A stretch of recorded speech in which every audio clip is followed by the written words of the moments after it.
Ja, god dag, kjære seere. Velkommen tilbake til oss, frikanalen Trondalis kvarter. Og igjen skal vi ha fokus på Ukraina, krisen som er blitt en åpen krig i Ukraina. En krig vi gjerne vil forstå mer av.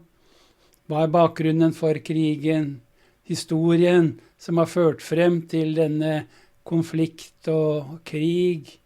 Forståelse av denne situasjonen. Og det er vel, som mange har pekt på, en ganske så stor ensidighet i presse og medier, kanskje her hos oss, i forsøket på å forklare og beskrive denne krisen, Ukraina, krigen som den er blitt. Og vi tar igjen med oss en ekspert, og håper han kan gi oss mer kunnskap og forklare bakgrunnen og årsak til Ukraina-krigen. Og vi tar med oss professor John Mearsheimer, som også har vært her tidligere. Vi har sendt videoer med han før. Og vi har med en nyere video hvor han igjen går inn på konflikten, peker på årsaken til den etter hans mening, og prøver å peke på hva som kan bli løsning på denne krigen, løsning på denne konflikten. En åpen krig som kan renne over, og også nå frem til andre områder. Viktig å forstå krigen, og det er lov å tenke hva krigen kan føre til, og ikke minst, hva kan være en løsning på denne krigen. Vi hører hva John Mearsheimer har å si. Han er amerikansk professor, internasjonal, anerkjent politisk analytiker, og er blant de som kanskje har mest kunnskap om Ukraina.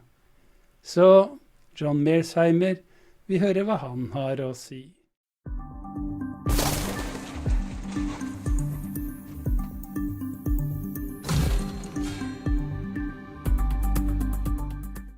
Well, let's just start by talking about why Putin did what he has done.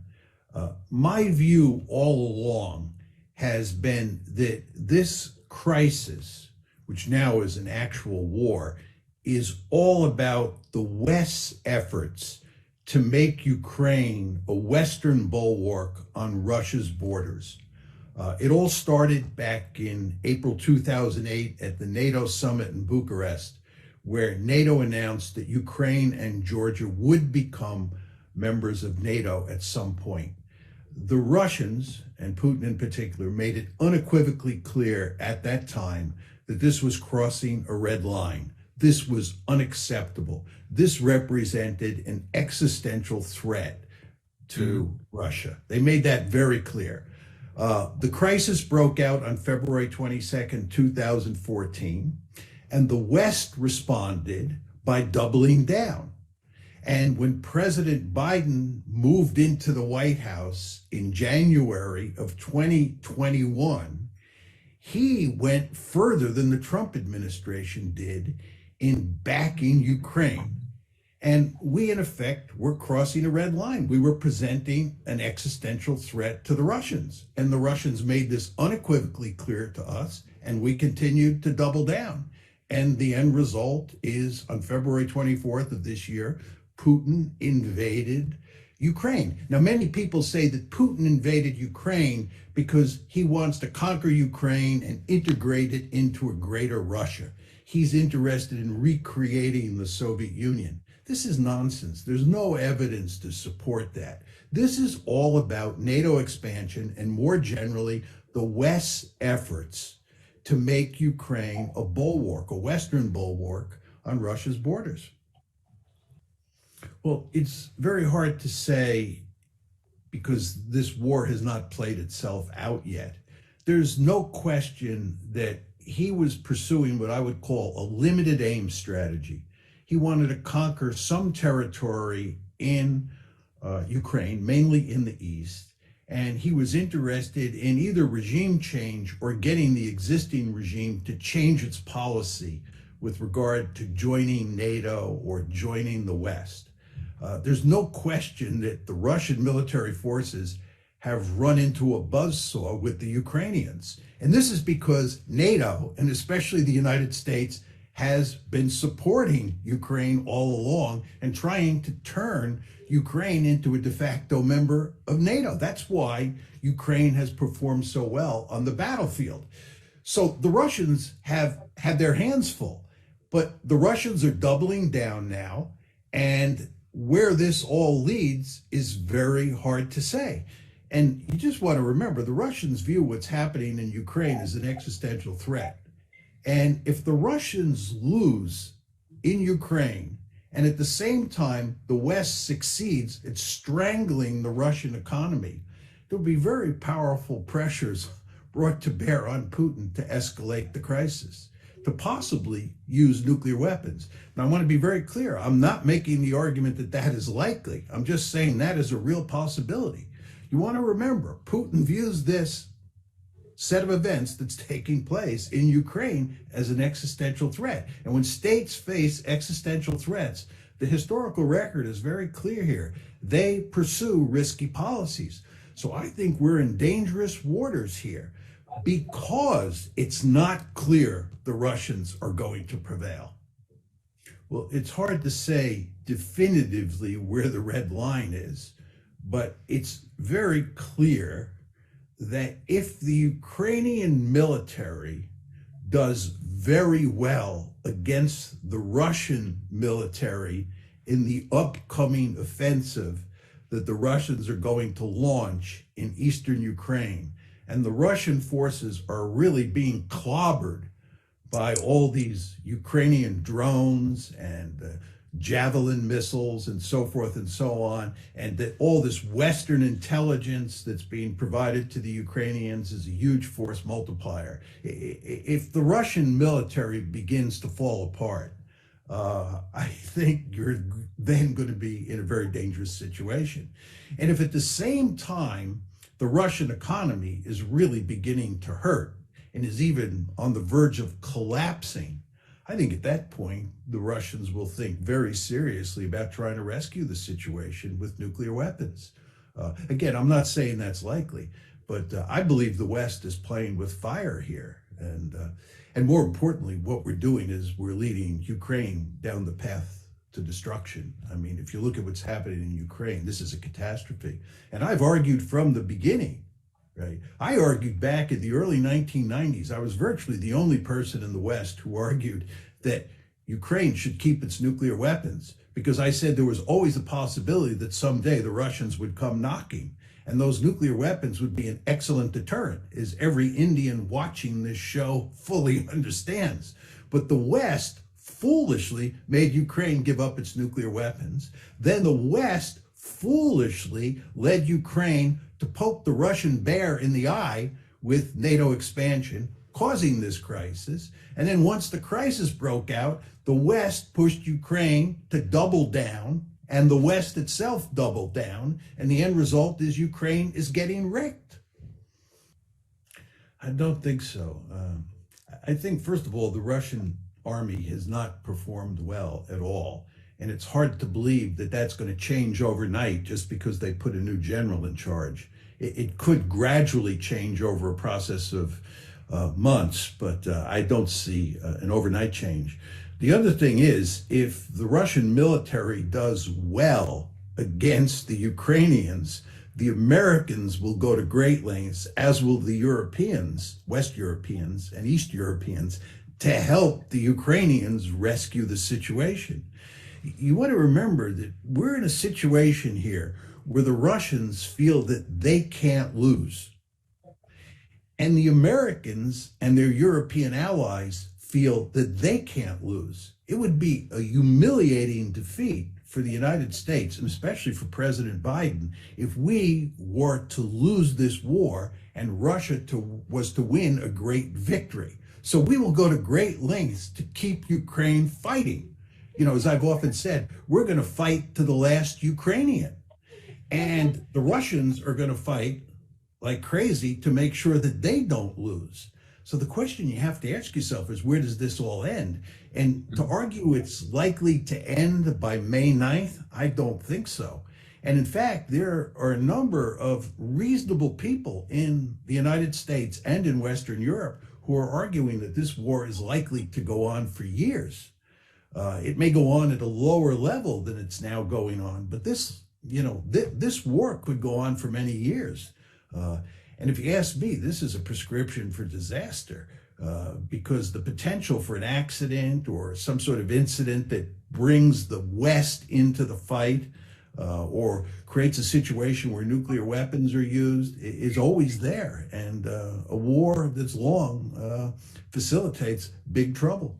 And I believe that the solution to this whole problem has been there from the beginning. The problem that we now face is it's hard to implement. But the solution is that Ukraine abandons any interest in becoming a part of NATO and becoming a Western bulwark on Russia's border. That means that the solution is for Ukraine to become a neutral country and to work out some sort of modus vivendi with Russia. The fact is that Russia is a very powerful state. It's much more powerful than Ukraine. It can do enormous damage to Ukraine, as we're witnessing. And therefore, it's sad to say, but it's true, the Ukrainians really don't have much choice to accommodate the Russians to a large extent. Poking a stick in the Russians' eye is a prescription for disaster. So a neutral Ukraine is the solution, and it's been the solution all along. But I don't see how you get a neutral Ukraine at this point in time, because a neutral Ukraine would be a victory for Russia. It would be a victory for Ukraine too. But the problem is it would make the Americans and their European allies very unhappy, because Ukraine would then not be in NATO. And furthermore, inside of Ukraine itself, it would make the far right very unhappy. This is why Zelensky has remarkably little maneuver room, because on his right are a large number of Ukrainians who don't want him to make any concessions to the Russians. And those far right elements in Ukraine, coupled with America's unwillingness to see Russia win in any way, means that Ukraine itself is unlikely to be able to push for neutral country. For the United States, there is one serious threat in the world today, and it's China. It is not Russia. China is a peer competitor. It threatens to be a regional hegemon in Asia. The United States should be focusing laser-like on China. It should be working overtime to think about how to contain China. And at the same time, it should be working with Russia as an ally to help contain China. India, Russia, the United States should all be on the same side of the ledger, all bent on containing China, because China has the potential to be a remarkably powerful country. Instead, what the United States has foolishly done is it has picked a fight with Russia. It is bogged down in Eastern Europe. It has done remarkably little in Asia, especially in East Asia, to explain to its allies how it plans to contain China, because it's too busy thinking about how to fight the Russians. And we shouldn't be fighting the Russians. We should be working to have some sort of alliance with the Russians, again, all for the purposes of containing China. But we're not doing that. This tells you very simply that there's one winner as a result of this Ukraine war, and that winner is China. I don't think that American unhappiness with India, and there's no question the Biden administration is unhappy with India, as President Biden made clear to Mr. Modi yesterday. So we're unhappy, or the administration is unhappy, but it doesn't matter very much. The United States needs India. The United States has a rich history of having fundamental disagreements with India, and we've gotten used to that. But more importantly, we need India for purposes of containing China. So I don't think there's any serious danger of a rupture in relations between the two countries. I think from India's point of view, it is not a good thing that the Americans are bogged down in Eastern Europe and have lost sight of the importance of the China threat, because India, the United States, and Russia, as I said before, should all be on the same page vis-a-vis China. We're in this rather bizarre situation where it makes no strategic sense for the United States to be trying to drive a wedge between India and Russia. If anything, we should be happy that they're working together, but we can't be, because we are in this remarkably foolish war in Ukraine. And you want to remember, we're not doing any of the actual fighting now, but we are deeply involved. We're doing everything but the fighting. And all of our sort of intellectual capital is being focused on Eastern Europe now. We're not thinking about how to deal with China. And again, this is, from our point of view, a terrible situation. But you never want to lose sight of the fact that it's Ukraine that is paying the greatest price here. This country is being destroyed. And I argued long ago that this is what would happen, right? I'm not saying that this is justified. I'm just saying that this is what happens when you poke a great power like Russia in the eye and you present it with an existential threat. You do not want to underestimate how ruthless great powers can be. And this includes the United States of America as well as Russia when they think they're facing an existential threat. And again, Vladimir Putin thinks he's facing an existential threat. And in my opinion, that makes him very dangerous. If you want to understand how the Russians think about this crisis, you have to understand the causes.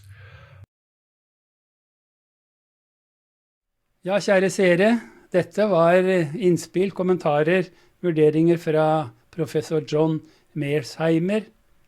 Han går i møte med det synet at denne konflikten, Ukraina-konflikten, Ukraina-krisen, kan forstås ut fra to deltagende parter, hvor den ene er den onde kraft, Russland, og den andre er den gode part, USA og NATO. Kanskje ikke er det ikke så enkelt, mener John Mearsheimer, og det kan hende han har mye rett i det. I hvert fall, vi her i Frikanalen, Trond kvarter, prøver å hente frem mer kunnskap om bakgrunn og årsak til krigen. Så følg oss gjerne. Vi tar nok opp temaet på nytt, i tillegg til andre internasjonale tema. Velkommen tilbake til oss, Frikanalen, Trond kvarter.